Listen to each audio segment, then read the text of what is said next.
اس میں ہے یہ صفحہ ہے مسئلہ نمبر 953 اور صفحہ 333 سے لے کر 335 تک.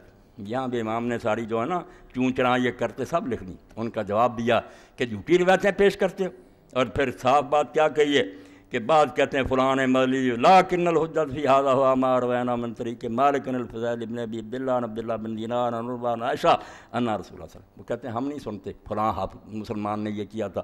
مسلمان کرتے رہیں، مسلمان شرابیں پیتے ہیں، زنا کرتے ہیں، یہ دین ہے؟ ہم صرف اس کو حجت مانتے ہیں جو ہم نے اللہ کے رسول سے سنا کہ اما عائشہ نے روایت کیا انا لا نستعین بمشرک، ہم مشرکوں سے مدد نہیں لیتے.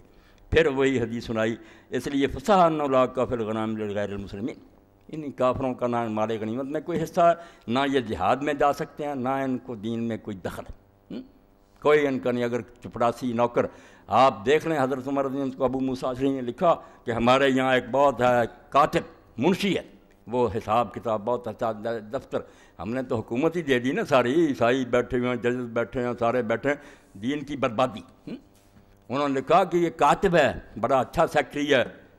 حضرت عمر رضی اللہ عنہ نے لکھا اس کو کہ قرآن کے ساتھ ٹکر رہے ہو. اللہ کہتا ہے کافروں کو مسلمانوں پر تم کو عزت نہ دو، یہ حاکم بن کر بیٹھے گا، مسلمان عرضیاں لے کر آئیں گے، جہنم میں بھیجے اس کی کتابت کو، کسی کو نہیں ہم نے حاکم بنانا. اور یہ بات ڈاکٹر اسرار صاحب نے کچھ دن ہوئے کہ اب ڈاکٹر جاوید اقبال کا ناخل پر دوسرے جمع نہیں یہ باتیں. اور صاحب سن لیں آپ، خدا کی قسم کسی غیر مسلم کو اسلامی حکومت میں کوئی عہدہ نہیں دیا جا سکتا. یہ اسلامی حکومت ہے، یہ نوکری ہے صرف. کیا نوکری کر لو، وہ کافر ہے، وہ قرآن حدیث کو چلانے میں مخلص ہوگا؟ کبھی نہیں ہو سکتا. اس لیے یہ سارے عہدے مسلمانوں کے، سلطنت اسلامیہ میں مسلمان ہی سارے ملازم ہوں گے. یہاں نہ کوئی قاضی، نہ کوئی جرنیل، نہ کوئی عہدے دار، کچھ نہیں. بس چھوٹے موٹے جو ہے نا چپڑاسی، جہاں کوئی عزت نہیں، ان کی کوئی تعظیم نہیں مسلمان کر، وہ ہے. اگر کوئی دے دے ٹھیک ہے، ورنہ جس میں تعظیم ہوگی کافر کی وہ اس کو عزت ملے گی، اور مسلمان اس کے سامنے ذلیل ہوگا کسی لحاظ سے، کبھی حلال نہیں. یہ کتابیں مگر موقع نہیں، میں نے اشارتاً بتا دیا کہ ایسی کتابیں لے کر دین کی جو ہے نا رہی صحیح کثر وہ بھی یہ نکال دینا چاہتے ہیں کہ مسلمان بے غیرت ہو جائیں. اب جو ہمارے ہندوستان میں مسلمان ان کی فوج میں بھرتی ہیں، سارے جہنمی پکے دوست ہیں. کن سے لڑتے ہیں؟ وہ مسلمانوں کے خلاف آتے ہیں لڑنے کے لیے، تمغے لیتے ہیں اور کہتے ہیں ہمیں نوکری ملی ہے.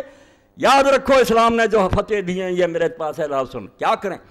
کہتے ہیں ابو حنیفہ کوئی نہیں تھا امام. کیا آپ جانتے ہیں ان کو؟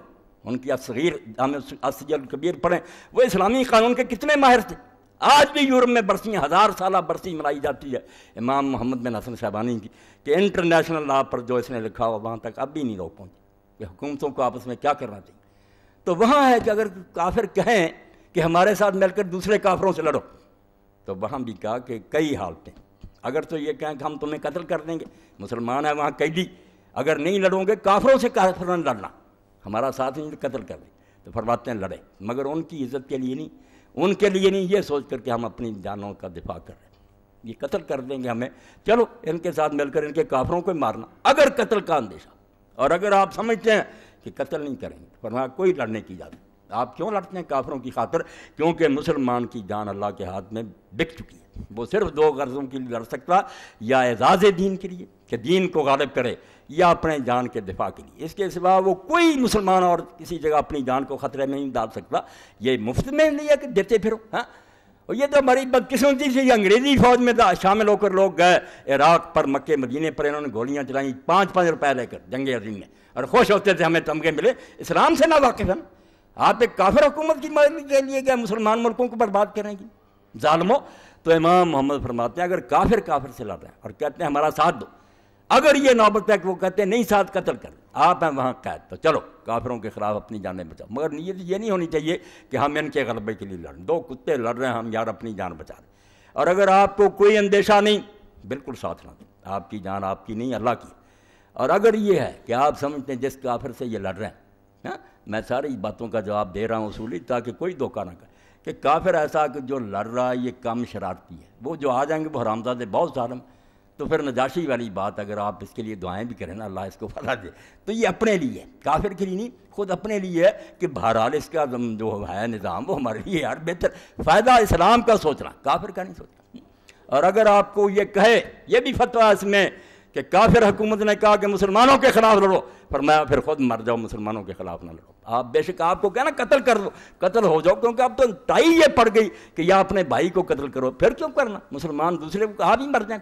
یہ ہیں اسلام کے فتوے کہ کافر حکومت اگر کیا کہ کافروں سے مسلمانوں سے لڑو، پھر آپ خود مر جائیں، مسلمانوں کے خلاف نہ لڑو۔ یہ وہ بات ہے جسٹس منیر اور کیانی بیٹھے اور مولانا مودودی اور سارے اصلاحی صاحب علماء پیش ہوئے، وہ بدماش تھے، بیریا تھا، اور مرتے وقت اس نے کہا کہ میں اللہ کی قسم وہیں کوئی نہیں مانتا تھا خدا۔ یہ جسٹس منیر کی بات کروں، موت کے وقت تھا کہ میں خدا کا من کرتا ہوں، کوئی خدا نہیں۔ اور منظور قادر سے کہا کہ منظور قادر اب کیا بنے گا، اگر سچ مجھ خدا نکلایا میرا کیا بنے گا۔ بیریا چیف جسٹس جس نے پورے اسلام پاکستان کو برباد کیا، پہلے وہ نظریہ ضرور نکالنے والا، ایوب کو اجازت دے دی کہ آپ آ گئے ظالم، آپ کی حکومت ٹھیک ہے، ساری بربادی تو ایسے ہی ایک غاصب ہے، کیوں آپ اس کو حق دیتے ہیں، وہ ظالم بیٹھا رہا ٹھیک ظلم سے، مگر آپ کیا ہیں، آپ ظالم غاصب۔ تو مرتے وقت کا کہ میں اللہ کا منکر تھا، کا تو منظور قادر بھی ہوشیار تھا، اس نے کہا جسٹس صاحب آپ ساری عمر جج رہے ہیں، آپ کو پتہ ہے کہ توہین عدالت کا مرتکب کے بغیر اپنے آپ کو عدالت کے رحم و کرم پر چھوڑ دے تو کچھ معافی مل جاتی ہے، آپ کی اب یہی صورت رہے گی۔ یعنی دیکھیں مسلمان کہلاتے چیف جسٹس بے ایمان مرتد، قرید کرے ایک کارن سے پوچھا۔ اب یہ باتیں ہیں راز کی، یہ اندر ہونی چاہیے مسلمانوں کے، اعلانیہ بتا دیں کہ وہ پاکستان کے خلاف نانڑے سپاہی، انڈیا تو فوراً ان کو نکال دے گا اور پتہ نہیں ان کو قتل ہی کر دے سپاہیوں۔ حرامی پوچھتے رہے کہ اگر پاکستان کے خلاف جنگ ہو تو ہندوستان کے مسلمانوں کو حصہ رہنا چاہیے۔ تو مولانا مودودی نے کہا جسٹس صاحب آپ کرسی عدالت پہ بیٹھے ہیں، مسئلہ قادیانی کی تفتیش تھی، آپ نے یہ بنیادی باتیں چھیڑ دی، کیا بتائیں ہم آپ، یہ اعلان کریں تو مسلمان تنگی میں پڑ جائیں گے۔ مسئلہ یہی ہے کہ وہ مسلمانوں کو مارنے آئیں گے، وہ مسلمان رہ جائیں گے، اسی وقت کافر اور ملعون ہو جائیں گے کہ ایک مسلمان اسٹیٹ کو برباد کرنا چاہتے۔ مگر اب یہ اسلام کے مسئلے نہیں رہے، مولویوں کے مسئلے رفع جانے، ان کو کیا پتا کہ سیر کیا ہوتی، انٹرنیشنل لا کیا حکم ہے، یہ علم ہی نہیں۔ میں نے جامعہ میں اس دن خطبہ میں نے کہا بخاری میں اب باب الاحکام نہیں آتے، حدود نہیں آتے، بیو نہیں آتے، مزار بار ساتھ، بس آپ طہارت اور نماز پر لڑتے رہتے ہیں کہ رفع جان کرو۔ وہ کس نے دین قائم کرنا کہ قاضی کس طرح بنے، گواہیاں کس طرح لے، حکومت کس طرح بنے، سارے چیپٹر ضائع کر پڑھتے ہیں، استادوں تک کو نہیں خبر کہ انہوں نے کیا۔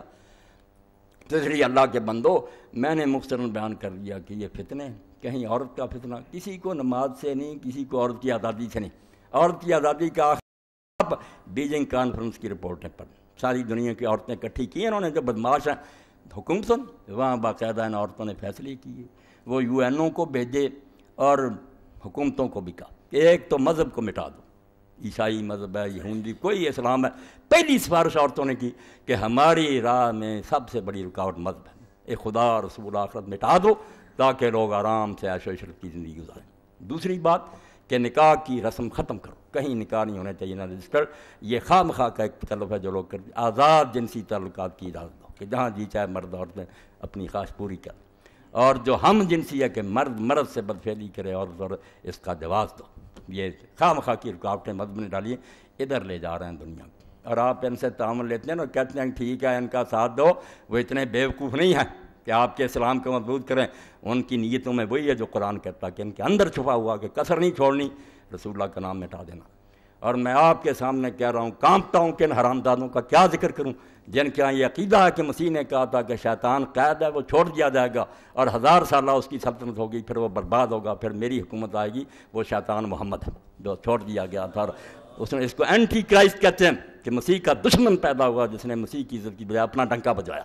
وقت آئے گا کہ اس نامراد کو جھوٹے کو ہم جھوٹا کریں گے، نعوذ باللہ، اور مسیح کی حکومت قائم کریں۔ ان سے دوستیاں کرتے پھر شرم سے ڈوب کر مر جاؤ۔ اللہ کے بندو، وہ مولانا کی کتاب المحجۃ المعتمدہ بھی چھپاؤ، بالکل کانگریسی مولویوں نے ہیلے بہانے بنائے تھے نا، علمی طریقے سے قرآن اور سنت سے مولانا نے بم مارے کہ اللہ کو چڑھا دو، جو کہتا ہے دشمن ہے اس کو جھوٹا کہتے، اور رسول اللہ کی حدیثیں ان لوگوں تک پہنچاؤ تاکہ مسلمان اگر کچھ نہیں کر سکتے تو غیرت تو رہے، ہاں رسی جل گئی پر بھر نہ گئی۔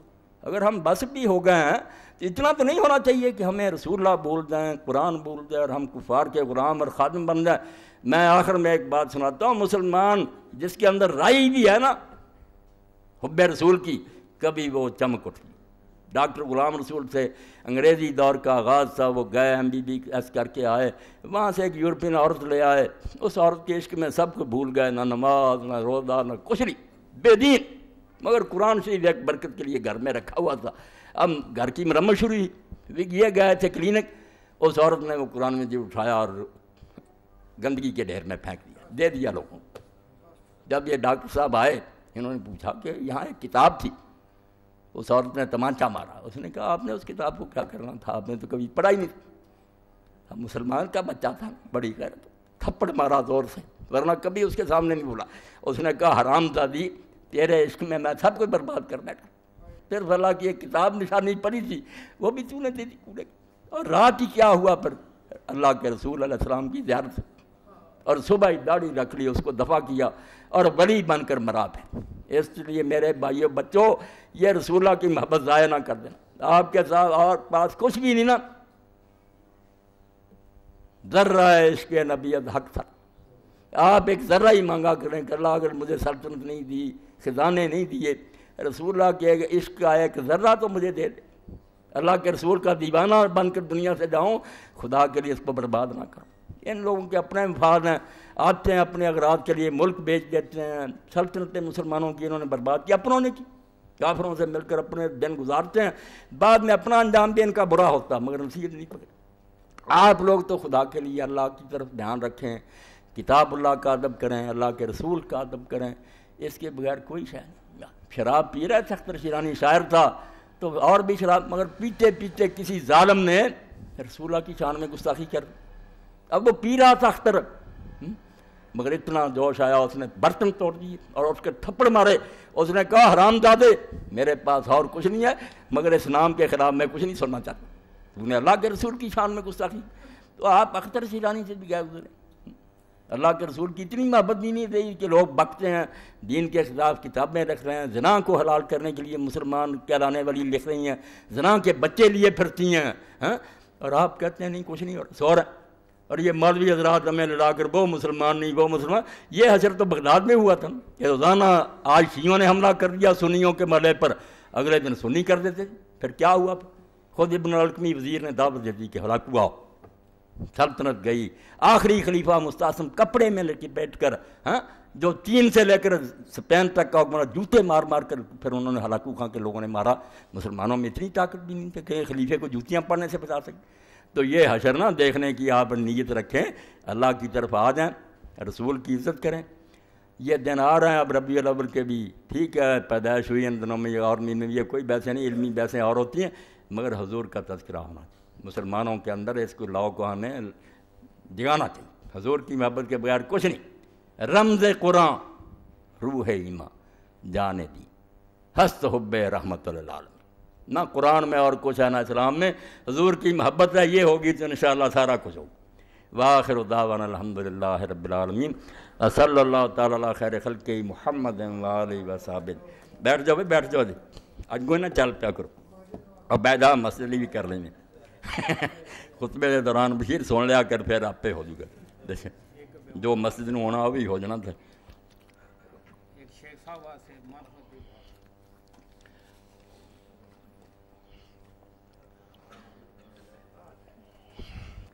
الحمدللہ بالکل ٹھیک ہے، آخری بھی ٹھیک ہے، پڑھنا کی کراں، سوال بہت سارے ہوں تھے، وقت ہوں تھوڑا،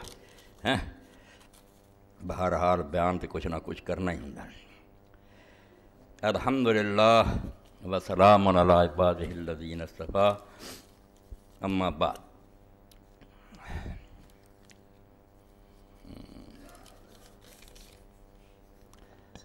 سب سے پہلی تو یہ درخواست ہے ان بچے کی طرف سے، السلام علیکم، ہمارے پیارے والد صاحب شیخ حاجی حمید اللہ صاحب جو کہ پچھلے جماعت المبارک کو وفات پا گئے تھے، ان کے لیے دعائے مغفرت کی درخواست۔ آپ کو پتہ ہی ہوگا خطبہ کے دوران یا کبھی نہ ذرا ان کا لہجہ تو کھردرا تھا، مگر نیک نیت آدمی، بہت نیک، آواز دیتے تھے مولانا یہ بات بتائیں، میرے بھائی تھے بہت ہو گئے، نیک آدمی تھے، انشاءاللہ نماز جمعہ کے بعد ان کے لیے دعا کریں گے، اللہ مغفرت فرمائے، جنت الفردوس میں جگہ۔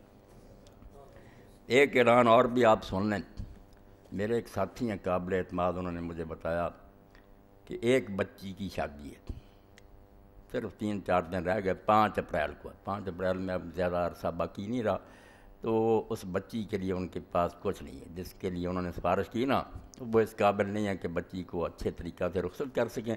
اس زمانہ میں آپ دیکھتے ہیں کتنے اخراج، مگر اس سطح کہ ہم نہیں کسی کے ساتھ امداد کرنے کے قابل، تو جتنا ہو سکے آپ آج بالکل یہ سمجھ کر کے ہم اپنی بچی کے لیے کر رہے ہیں، زیادہ سے زیادہ تعاون کریں، انشاءاللہ اللہ خوش ہوگا۔ آج جو کچھ جمع ہوگا وہ اس بچی کے لیے ہم دے دیں گے۔ وہ بچی کسی کی نہیں، میری ہے، آپ کی ہے، بلکہ اگر ہم قرآن پر ایمان رکھتے ہیں تو بیٹا میری اور آپ کی بھی نہیں ہے، وہ اللہ کے رسول کی بچی ہے۔ جب قرآن نے کہہ دیا ازواج امہاتکم، نبی کی بیویاں تمہاری مائیں ہیں، اس لیے جتنی اس امت کی بچیاں وہ حضور کی بچیاں۔ ہمیں جب یہ ایسی خبر ملے تو اس جذبے سے دینا چاہیے، زیادہ سے زیادہ دینا چاہیے کہ بھئی وہ کسی دوسرے کے ساتھ ہم تعاون نہیں کر رہے، ہم تو رسول اللہ کا دل خوش کر رہے ہیں۔ زیادہ سے زیادہ آپ اس بارے میں تعاون فرمائیں، اللہ اجر دے گا۔ دوسری بات یہ ہے کہ میرے بھائی عبدالعلی صاحب انہوں نے یہ پرچہ دیا جو حضرت شیخ الحدیث مولانا زکریا رحمۃ اللہ علیہ کی تبلیغی نصاب میں سے انہوں نے لیا، پہلی جلد۔ اب شیخ الحدیث نے وہ سارے انہوں نے دیے ہیں، حوالے باقاعدہ فوٹو سٹیٹ، وہ ساری روایتیں لکھ دی ہیں جب ان دنوں میں مشہور ہو جاتی ہیں۔ طاہر القادری صاحب بھی بیان کرتے ہیں اور لوگ بھی بیان کرتے ہیں کہ رسول کریم علیہ السلام کا پیشاب فلاں نے پی لیا، آپ کا خون فلاں نے پی لیا، آپ نے یہ بشارت دی کہ بس اب درد نہیں ہوگی، اب تیرے لیے جنت واجب ہوگی۔ اس کا انہوں نے پوچھا ہے، کچھ سوال بھی کیے ہیں کہ جب قرآن میں آتا خون حرام ہے تو حضور کا خون پھر کیوں لوگ پیتے تھے، اور یہ پخانے پیشاب جو یہ بھی شیخ الحدیث سے لکھتے ہیں کہ پاک ہیں، تو کہتے ہیں کہ جب حضور کے کپڑوں پر بھی یہ چیزیں لگتی تھیں یا بدن پر تو آپ پھر وضو بھی کرتے تھے، طہارت کرتے تھے، پاک تھی تو کیوں کرتے تھے؟ تو لمبا چوڑا انہوں نے لکھا کہ یہ کیا مصیبت ہے، بہت پڑھے لکھے آدمی، ٹھیک ہے بات، ایسی ضعیف اور کمزور روایتوں نے اسلام کو بدنام کر دیا۔ ساری دنیا کہتی ہے یا رسول اللہ لوگوں کو صفائی سکھاتے تھے اور اپنا پیشاب پلواتے تھے۔ تو اس بارے میں زیادہ نہیں بحث کروں گا، یہ میرے پاس مولانا اشرف علی تھانوی کی آخری تصنیف ہے جو انہوں نے اپنے لوگوں سے کہا کہ میری کتابوں میں جو نچوڑ ہے نا، قیمتی نقطے تصوف کے، فقہ کے، حدیث کے، تفسیر کے، وہ لکھ دو۔ یہ پھر بوادر النوادر لکھی گئی، بہت چھوٹی کی بات چیز ہے، اور علم رکھنے والے بچوں کو اور استادوں کو تو پڑھنی چاہیے۔ تو اس میں مولانا نے پھر یہ 391 سے لے کر اور 393 تک 12واں نادرہ طہارت بول و براز حضرات انبیاء علیہ السلام اس پر لکھا۔ تو فرمایا کہ بھئی اس بارے میں کوئی روایت صحیح نہیں ہے، بالکل یہ ضعیف ہے۔ ساری بحث کا خلاصہ آخر میں لکھ دیا، پس مسئلہ بالکل منقع ہو گیا کہ طہارت کا دعویٰ بلا دلیل ہے، کہ جو کہتے ہیں انبیاء کی یہ چیزیں پاک تھیں، ان کے پاس کوئی دلیل نہیں، وہ ساری روایتوں کو رد کیا کہ کوئی ثابت نہیں، ان میں سب ضعیف ہیں۔ یہ 3 صفحے میں نے بتا دی۔ اور دوسری کتاب یہ التلخیص الحبیر فی شرح احادیث الرافعی الکبیر، یہ حافظ ابن حجر العسقلانی کی ہے، انہوں نے لکھی پہلی جلد 30 سے لے کر 31 صفحے تک۔ یہ جتنی دیں گے نا رسالوں میں کہ ابن زبیر نے پیا پھر سب دے دی، ایک ایک بحث کی ہے کہ یہ راوی جھوٹے ہیں، یہ بھی میں نے حوالہ دے دیا 30 اور 31 صفحے پہلی جلد کے التلخیص الحبیر ابن حجر۔ اللہ کے رسول کو اللہ نے جو شانیں دی ہیں نا وہ اس کی محتاج نہیں ہے کہ لوگ پیشاب پئیں اور پخانے کھائیں، یہ کوئی چیزیں نہیں، یہ بالکل گھٹیا لوگوں کی باتیں ہیں۔ اللہ کے رسول کو جو قدر و منزلت ملی ہے، لم یخلق الرحمن مثل محمد وظنی انہ لا یخلق ابدا، یقین اور ایمان تو ہمارا یہ ہے کہ نہ آپ جیسا اللہ نے پیدا کیا اور نہ کرے گا۔ رخ مصطفیٰ وہ آئینہ کہ نہ اب ایسا دوسرا آئینہ، نہ ہماری چشم خیال میں، نہ دکان آئینہ ساتھ میں، بس بنا دیا جو بنانا تھا۔ شان قرآن حدیث برا، مگر آپ جھوٹ کا سہارا کیوں لیتے ہیں؟ جو چیزیں ثابت نہیں ان کا ذکر نہ کریں۔ اب اور کیا، یہ جو حضرات مولانا صاحب عمرہ پر جانا چاہتے ہیں یہ اعلان سن لیں، یہ آخری اعلان ہے۔ اب ساتھی جو ہیں وہ اپنے پیسے جمع کرا دیں، کیونکہ اب جمع ہی کرانے کاغذ، پھر انشاءاللہ تاریخ پر چل پڑنا۔ جو حضرات مولانا کے ساتھ عمرہ پر جانا چاہتے ہیں وہ 25,000 روپے جمع کرا دیں۔ رقم جمع کرانے کی آخری تاریخ 4 اپریل بروز پیر تک جمع کرا دیں۔ شکریہ۔ باقی تفصیل کے لیے شفیق الرحمان صاحب سے رابطہ کریں، اور ظاہر صاحب دبئی گئے، یہ شفیق صاحب سے پیسے ان کے پاس جمع کرا دیں، کاغذات کرا دیں، تاکہ جو قافلہ بن گیا ان میں جو شامل ہونا چاہتے ہیں ہو جائیں انشاءاللہ۔ توقع یہی ہے کہ آج اس سال ربیع الاول کے دنوں میں ہم اللہ کے رسول کے روضہ پر حاضر ہوں گے، اللہ کی بارگاہ میں ہوں گے، اور وہ پیامی جو شیخ الہند محمود الحسن کے بانجے تھے ان کا شعر میں نے سنایا تھا، پھر کندھے مقرر کے طور پر پڑھ دوں۔ جلسہ ہو رہا تھا، نعت ہو رہی تھی، پیامی نے جب یہ کہا سارا مجمع پھر دھاڑیں مار کر رونے لگا۔ فرمایا پیامی موت سے ڈرتا نہیں، پر آرزو یہ ہے کہ پہنچے روضہ خیر الورا پر موت سے پہلے، وہاں اللہ پہنچا دے، پھر بے شک موت ہی یاد ہے۔ تو جو جانا چاہتے ہیں بھائی وہ اپنے نام بھی دے دیں، یہ پیسے بھی جمع کرا دیں، اللہ توفیق دے دے چلے جائیں ہم۔ آپ نے پچھلے جمعہ کو جن کتابوں کا ذکر کیا تھا وہ کتابیں آ گئی ہیں، ان کا اعلان فرما دیں۔ امام حسین رضی اللہ عنہ اور کربلا، یہ ایک